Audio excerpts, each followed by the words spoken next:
कभी ऐसा हुआ है कि किसी दुकान में सिर्फ देखने के इरादे से गए और 10 मिनट बाद हाथ में शॉपिंग बैग लेकर बाहर निकले और सोचते रहे, ये हो क्या गया?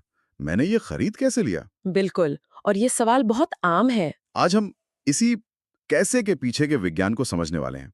एक ऐसी मनोवैज्ञानिक शक्ति जो हमारे हर फैसले को पर्दे के पीछे से नियंत्रित करती है। सही कहा। हमारे पास रॉबर्ट सियाल्डीनी की जबरदस्त किताब इन्फ्लुएंस द साइकोलॉजी ऑफ परसुएजन पर आधारित कुछ नोट्स और एक वीडियो स्क्रिप्ट है। आज हम इन्हीं की गहराई में उतरकर ये पता लगाएंगे कि वो कौन सी अदृश्य डोरियां हैं जिन्हें खींचकर लोग हमसे हाँ कहलवा लेते हैं। और ये जानना इसलिए जरूरी है क्योंकि सियाल्डिनी कहते हैं कि प्रभाव डालना मतलब इन्फ्लुएंस कोई जादू या कला नहीं है। तो फिर क्या है? ये एक विज्ञान है। इसके कुछ नियम हैं, कुछ सिद्धांत। और ये सिद्धांत हर जगह काम करते हैं, मार्केटिंग से लेकर राजनीति तक और हमारी आपकी रोजमर्रा की जिंदगी में भी। अच्छा। आज हम उन 7 मनोवैज्ञानिक ट्रिगर्स की बात करेंगे जो हमारे दिमाग में पहले से मौजूद हैं। बस सही तरीके से इन्हें दबाने की देर होती है और हमारी प्रतिक्रिया लगभग तय हो जाती है। तो चलिए इस दिमागी खेल को समझना शुरू करते हैं। पहला सिद्धांत है परस्परिकता, यानी रेसिप्रोसिटी। जी। सुनने में थोड़ा भारी शब्द है पर मतलब सीधा है। अगर कोई हमें कुछ देता है तो हम पर उसे कुछ वापस देने का एक सामाजिक और मनोवैज्ञानिक दबाव बन जाता है। जैसे हमारे सोर्स में वो सुपरमार्केट वाला उदाहरण है, क्यों वो हमें मुफ्त में चीजें चखने को देते हैं? ठीक इसी दबाव के लिए दिलचस्प बात यह है कि ये हमारे समाज का एक अलिखित नियम है जो हजारों सालों से चला आ रहा है। हम किसी के एहसान के बोझ तले नहीं रहना चाहते। हाँ, ये तो है। और शोध ये भी दिखाता है कि एहसान का आकार मायने नहीं रखता। कोई आपको एक छोटा सा बिना मांगा हुआ तोहफा भी दे, तो भी आपके अंदर एक बड़ी चीज लौटाने की इच्छा पैदा हो सकती है। अच्छा। हाँ, ये सिर्फ लेन देन नहीं है, ये एक सामाजिक संबंध की शुरुआत है। सामने वाला आपको कुछ देकर बातचीत का रुख तय कर देता है। मतलब एक छोटी सी चॉकलेट देकर कोई आपसे बड़ा काम करवा सकता है। ये तो कमाल की बात है। तो अगर कोई हमें कुछ देता है तो हम दबाव में आ जाते हैं। लेकिन क्या होता है जो हम खुद ही किसी को कोई वचन दे देते हैं, चाहे वो कितना भी छोटा क्यों ना हो? यहीं से दूसरा सिद्धांत यानी प्रतिबद्धता और संगति। कमिटमेंट एंड कंसिस्टेंसी, हाँ, ये अपना काम शुरू करता है। बिल्कुल। ये सिद्धांत कहता है कि एक बार जब हम खासकर सार्वजनिक रूप से कोई स्टैंड ले लेते हैं, तो हम उस पर टिके रहने के लिए जबरदस्त दबाव महसूस करते हैं। हम खुद को एक भरोसेमंद और सुसंगत इंसान के तौर पर देखना चाहते हैं। अपनी ही कई बात से पलटना हमें कमजोर दिखाता है और ये हमें अंदर से असहज करता है। सही बात है। पर लोग तो अपना मन बदलते रहते हैं, इसमें इतनी बड़ी क्या बात है? आप बदलते हैं, लेकिन एक कीमत पर, एक अंदरूनी बेचैनी। और इसी का फायदा उठाया जाता है। इसे मनोविज्ञान में फुट इन द डोर तकनीक भी कहते हैं। Foot in the door. जी। जब हम एक छोटी सी हाँ कहते हैं, जैसे किसी ऑनलाइन पिटिशन पर साइन करना, तो हम अपनी नजर में खुद को उस मुद्दे का समर्थक मानने लगते हैं। अब जब कोई उसी मुद्दे पर डोनेशन मांगता है, तो ना कहना हमारी अपनी बनाई हुई पहचान के खिलाफ जाने जैसा लगता है। मतलब वो पहली छोटी हाँ हमारे दिमाग का दरवाजा बड़े कामों के लिए खोल देती है। बिल्कुल। अच्छा, तो पहले एक छोटा कदम फिर एक बड़ा। ये तो समझ आया कि हम अपनी कही बात पर टिके रहना चाहते हैं, पर ज्यादातर समय तो हमें पता ही नहीं होता कि क्या करना है, क्या सही है। उस अनिश्चितता की हालत में क्या होता है? मुझे लगता है हम बस आसपास देखने लगते हैं। और ठीक यहीं पर तीसरा सिद्धांत काम करता है, सामाजिक प्रमाण, यानी सोशल प्रूफ। हाँ। जब हम कंफ्यूज होते हैं, तो हमारा दिमाग एक शॉर्टकट लेता है। वो हर चीज का विश्लेषण करने के बजाय ये देखता है कि बाकी सब क्या कर रहे हैं। अच्छा। अगर ज्यादातर लोग कुछ कर रहे हैं, तो हम मान लेते हैं कि वही सही होगा। किसी रेस्टोरेंट के बाहर लंबी लाइन देखकर हमें लगता है कि खाना अच्छा ही होगा। Amazon पर हजारों पॉजिटिव रिव्यूज देखकर हम कोई चीज खरीद लेते हैं। लेकिन क्या ये हमेशा काम करता है?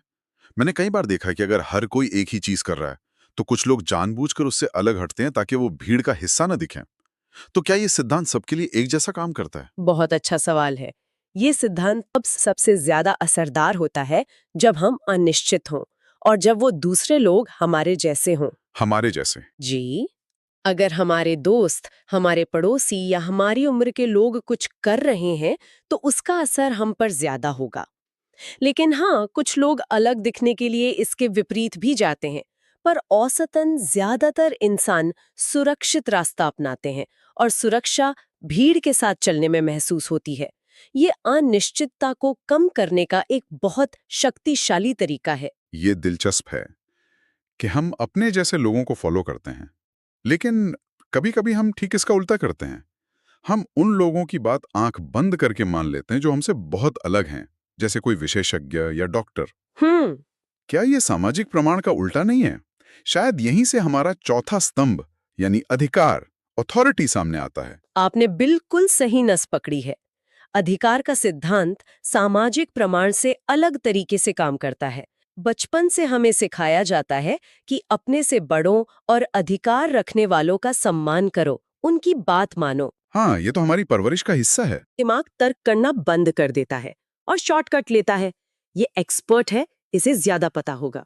मतलब सिर्फ ज्ञान होना ही काफी नहीं है, ज्ञानी दिखना भी जरूरी है। बिल्कुल। यहाँ प्रतीक बहुत मायने रखते हैं। डॉक्टर का सफेद कोट, पुलिस की वर्दी, किसी जज का काला गाउन। या किसी सीईओ का महंगा सूट। हाँ, ये सब अधिकार के प्रतीक हैं। ये प्रतीक बिना कुछ कहे ही हमारे दिमाग को उनकी बात मानने का संकेत देते हैं। कई बार तो ये प्रतीक असल विशेषज्ञता से भी ज्यादा शक्तिशाली हो सकते हैं। हम उस प्रतीक पर भरोसा कर लेते हैं, व्यक्ति पर नहीं। ठीक है, अधिकार का तर्क तो समझ आता है, ये विशेषज्ञता और सम्मान से जुड़ा है।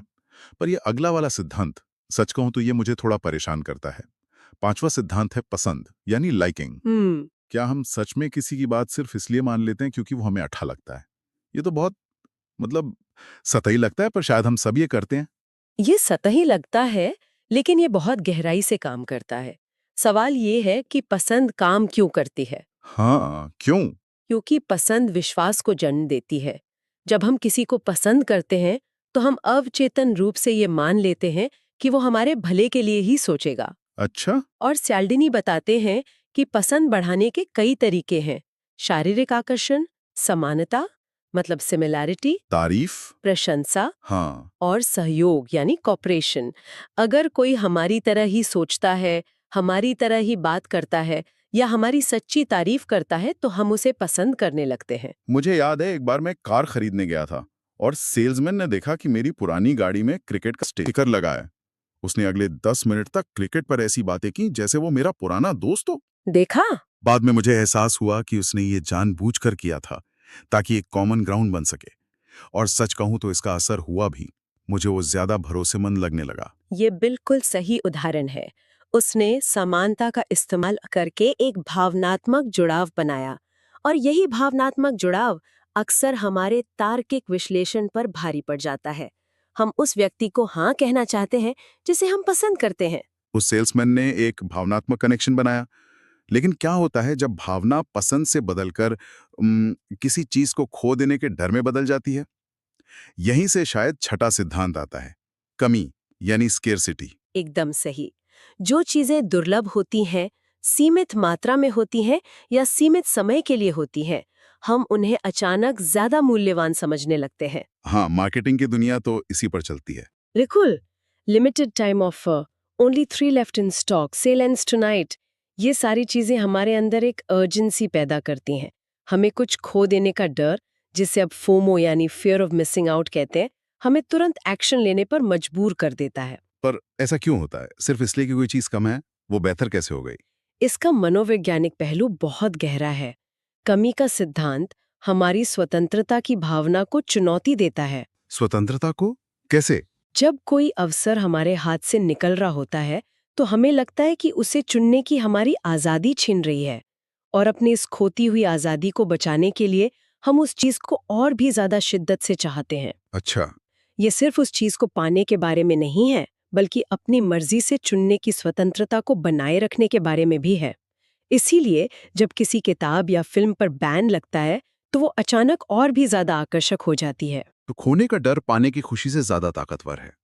और अब आखिरी सिद्धांत जो सियाल्डीनी ने अपनी किताब में बाद में जोड़ा, और शायद ये सबसे शक्तिशाली है, एकता यानी यूनिटी। जी। ये क्या है और ये पसंद मतलब लाइकिंग से कैसे अलग है?